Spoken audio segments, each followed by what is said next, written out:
All right, everyone, welcome back to G&G, the place to be for everything that's not D&D. I'm Eliza. And I'm Jonathan. You're probably wondering why Eliza has her eyes closed. It's because we're doing a little bit different on Review and React today. I'm going to have Eliza review or react to a game that she may have heard of, but she's never actually played and has probably never looked at the book. So the trick is, though, the game has to be old enough that it would have been before the typical person started gaming, which in my mind is like in their teens.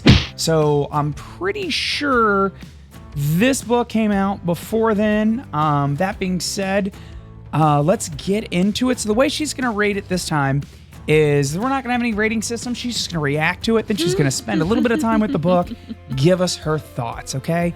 And speaking of giving us her thoughts, why don't you give us your thoughts by liking, subscribing, or leaving a comment if you've played this game, if you agree with her assessment of it, or if you disagree, okay?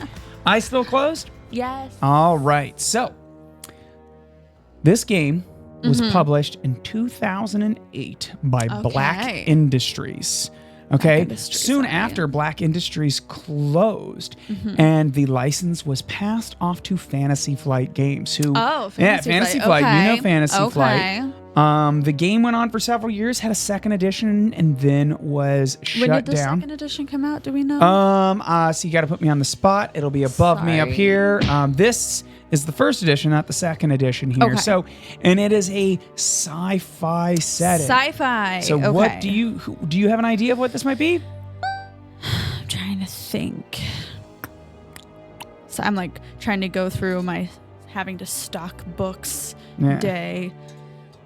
Well, you know it's mine because we're still too early for any Patreon content to have paid for any books. And it's probably not Star Wars. Okay, it's not Star Wars. All right, it's probably not Star Trek. It's probably not Star Trek. Okay, because I'm like sci-fi. It's very specific. We don't have tons of sci-fi. All right, well, make your guess. Make your last guess. I don't know.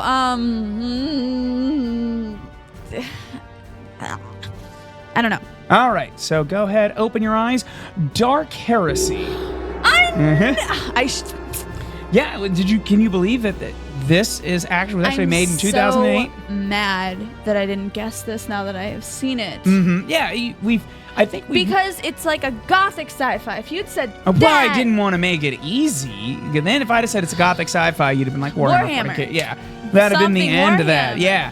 So that being said, I don't think you've really looked at this book. I haven't looked through this book. Yeah, completely. This one, that being said, and we'll have to, when we get back to it here, one of your favorite artists in regards to 40K, his name is escaping me right now. We'll look it up during the break. He's in here, so I'm curious for you to take your first look. So are you ready? I'm excited. Okay. Hit me with it. Okay. All right, Eliza, go ahead, flip through it. Any comments? I don't know about you, but when I first heard of this game, the cover art was what made me say, what is this? I worked at a game store at the time, heard of Warhammer 40K. Then I saw this and was like, I don't know what this game's about, but those are some gothic right there. And tell me more.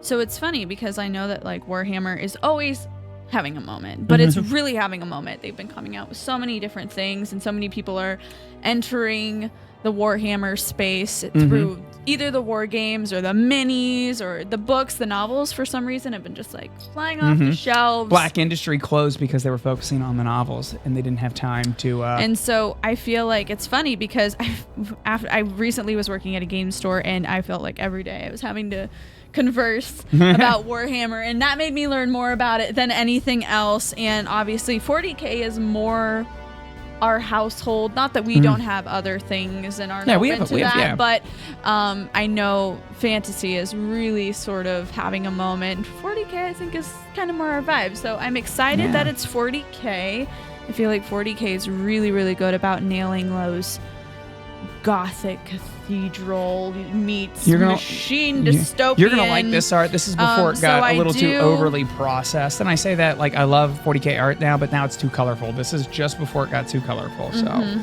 go ahead, flip through there. I will say 40K always does good on the armor. They always do a great job. It's always over the top. It's so extra. It's so gaudy and extravagant. And obviously, you know, religious trauma. So I love all of the blasphemous Christian motifs. Just fabulous. See, you're right. While I love vibrancy and color, there's something about the more gray and grim colorlessness and the more rugged sketches. Yeah, the pencil art, yeah. One thing I will say that is hard for me is the 40K, really any Warhammer book that's not the novel reads a lot like a textbook to me.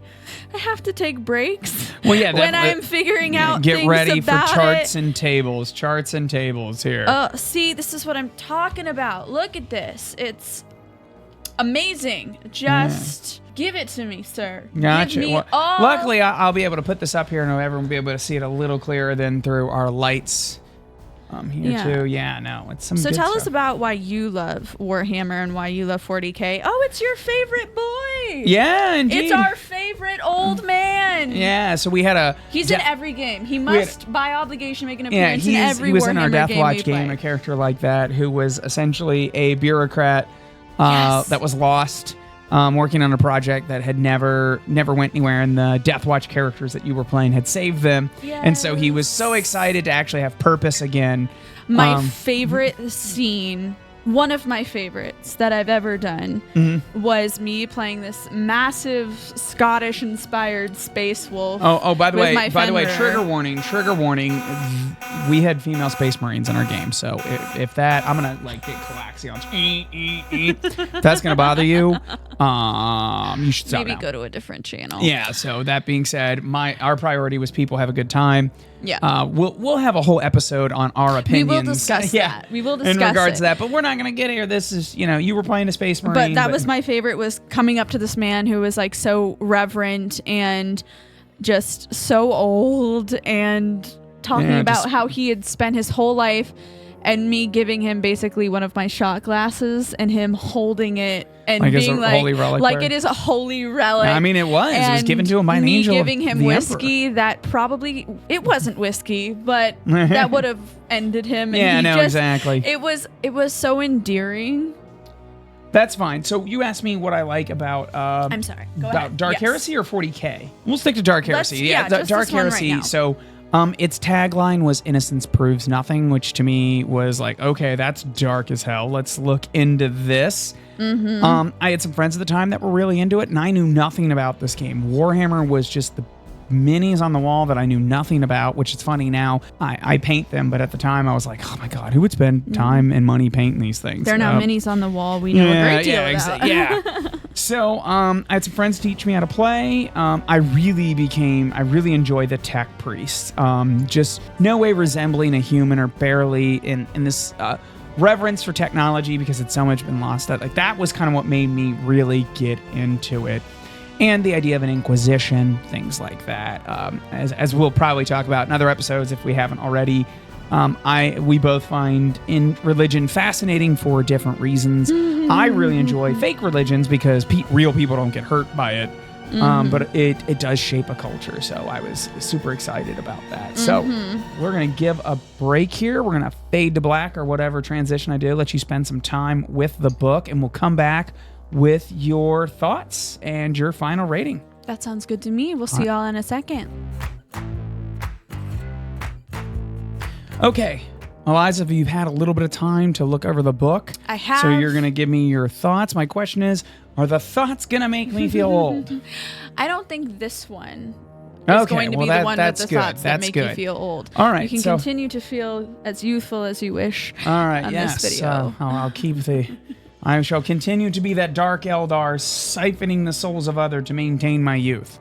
Or something like that. All right, so go ahead. I'll let you lead this off, because we're not going to stick to our normal setting rules and things like that. I just want to hear. I am a little bit, but not exactly. Okay. Since all right. that's So what is our it? typical format. As far as setting goes, obviously anything and everything with Warhammer is amazing. Yeah. They have such a massive universe to pull from, to the point that it hardly makes sense. It doesn't. That's the fun of it. And it's full of just the most Utter ridiculous bullshit. Utter and bullshit. Yes. It's both awe-inspiring and terrifying in its own way, in the sense that like they just continue to pump out so much stuff to pull from, and I don't know who's getting these ideas. I don't know what they are consuming to get these ideas, but I want some of it so that I could maybe become a part. But I think as far as the setting goes, okay, amazing, very grand and expansive, and each one is unique in its own way. Dark Heresy specifically, I think, does that very well. It invokes everything you want a Warhammer 40k game to invoke. It's dark, it's gritty, it's gothic, it's dystopian, it's sci-fi, it's war. Yeah, you also play It's characters at the low rung of society. This is Yes. not the And where we that play is true. Death That's Watch where you different. just stride Yes. amongst the battle. Like, no, you are nobody. You were given a badge, and that's not going to stop the alien bullets or whatever. It creates so. a different type of the Warhammer gameplay experience, Yeah. and I appreciate that. So for the setting, it's great. Hey, amazing. So art, by the way, John Blanche. John Blanche. It's got some of his art in there. He's so amazing, and I revere that man for all of his hard work and dedication in the space. And I we'll like get more into I like his art why. because it's not overly processed. Don't get me wrong, this is a beautiful piece of art, but it is so archaic. It's this archaic rendition of a futuristic society, and it's just weird to see what you expect to be old for art. lack of a better word, very primitive in the sense that it invokes the most animalistic human parts of us in order to survive, and he does such a great job every time he makes a piece of art. He's not afraid to go to that terror, not afraid to really showcase the true darkness. Nothing slick. No, nothing This is nothing is digestible in the way that you would think. It's not sexy. It's No. not sexy. And that's half the reason I appreciate him. He doesn't apologize for being like, no, this is a grim, dark universe. This is not the Victoria's Secret fashion show. Fucking people have armor.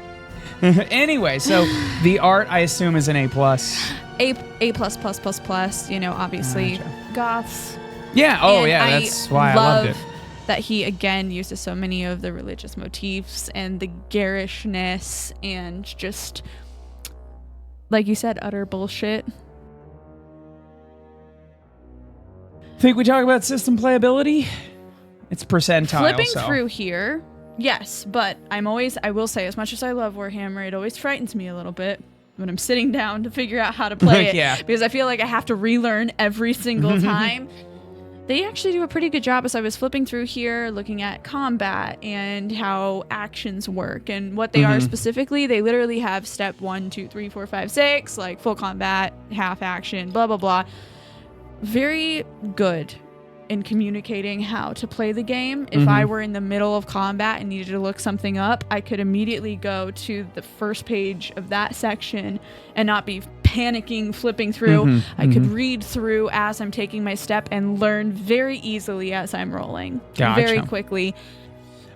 We talk about system playability. I'd say Yes, A and or ease B, of is that what use you- goes straight into that. They're both an A for pretty much the same reasons. Yeah. Very digestible. As I was reading through it, I was like, I could easily be looking at the book while on my turn and do exactly what I need to do and understand why I'm doing each roll and what action and what different things mean. Obviously, the weaponry in there is very well explained. The stats are very well done. There was clearly a lot of thought and intention put into every single step of this book. So as the game went on, it got broken as fuck though. But that's because that's what happens when I'm you judging this yeah. specific thing. All right, final thoughts. I love Warhammer. I never thought I would say that when I entered the geek space, but funny enough, my very first ever game That is true. was a Warhammer game. It is literally, if I used to tell people, I'm like, if you can survive your first game being a Warhammer game, you're gonna be fine around in the a bunch gaming of space. a bunch of men playing who are relative veterans of the geek space. That being said, go ahead, leave a comment. Do you agree with Eliza's assessment of Dark Heresy? Is it still worth playing today? Should we move on? Do you have a copy of Dark Heresy 2nd Edition, cheap to sale?